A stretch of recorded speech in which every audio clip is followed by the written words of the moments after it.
ক্ষমতায় থাকার জন্য এদের কোনো চরিত্র লাগে না। এইটা আওয়ামী লীগের ভাইদের একটু শোনা উচিত মন দিয়ে।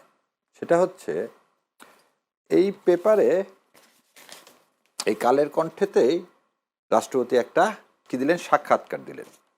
চুপ্পু সাহেব কি বললেন ওখানে, যে আমি বন্দি জীবন ছিল, আমাকে উপড়িয়ে ফেলে দেওয়া হচ্ছিল এবং বিএনপির সমর্থন না পেলে আমি এখানে থাকতে পারতাম না। ভালো কথা। তারপরে দুইটা কি জায়গায় গেলেন, বক্তব্য দিলেন।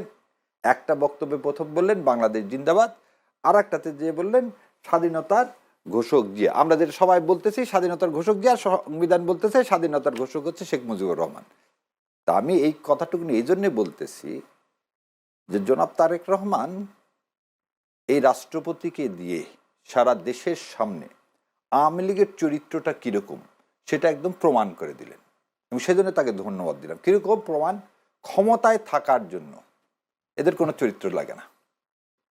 শাহাবুদ্দিন চুপ্পু একদম জ্বলন্ত উদাহরণ। এরা ক্ষমতায় থাকার জন্য এদের কোনো চরিত্র বলে কিছু নেই, এরা দেশ পর্যন্ত বিক্রি করে দিতে পারে।